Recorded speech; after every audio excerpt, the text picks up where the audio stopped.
புதுச்சேரி காந்தி வீதியில் அமைந்துள்ளது புகழ்பெற்ற ஸ்ரீ பெருந்தேவி சமேத ஸ்ரீ வரதராஜ பெருமாள் ஆலயம். இந்த ஆலயத்தின் 39ஆம் ஆண்டு பிரம்மோற்சவ விழா 3ஆம் தேதி கொடியேற்றத்துடன் தொடங்கியது. தினம்தோறும் பெருமாளுக்கு காலை திருமஞ்சனம் நடைபெற்று இரவு அம்ச வாகனம், சேஷ வாகனம், தங்க கருட சேவை, சிம்ம வாகனம் உள்ளிட்ட பல்வேறு வாகன சேவை நடைபெற்றது. அதனைத் தொடர்ந்து பிரம்மோற்சவ விழாவில் முக்கிய நிகழ்வான திருத்தேரோட்டம் இன்று காலை நடைபெற்றது. இதனைத் தொடர்ந்து அலங்கரிக்கப்பட்ட ஸ்ரீ பெருந்தேவ சமேத ஸ்ரீ வரதராஜ பெருமாள் திருத்தேரில் வைக்கப்பட்டு கோவிந்தா கோவிந்தா கோஷத்துடன் பக்தர்கள் திருத்தேரினை வடம் பிடித்து இழுத்தனர்.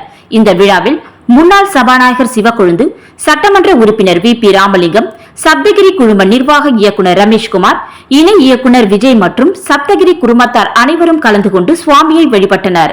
முக்கிய வீதிகள் வழியாக திருத்தேரானது மீண்டும் கோவிலை வந்தடைந்தது. இதில் ஏராளமான பக்தர்கள் கலந்து கொண்டு திருத்தேரினை வடம் பிடித்து இழுத்து பெருமாளை வழிபட்டு சென்றனர். முன்னாள் சபாநாயகர் சிவக்கொழுந்துக்கு இவ்விழா குழுவினர் பூரண மரியாதை செலுத்தி மாலை அணிவித்து பிரசாதம் வழங்கினார்கள். அனைவருக்கும் சிவக்கொழுந்து குடும்பத்தின் சார்பாக சப்தகிரி ரமேஷ் அவர்கள் பட்டாடை துணிகளை வழங்கினார். தேர் திருவிழாவின் போது மக்கள் கடல் அலையாக திரண்டு வந்து சுவாமி தரிசனம் செய்தார்கள்.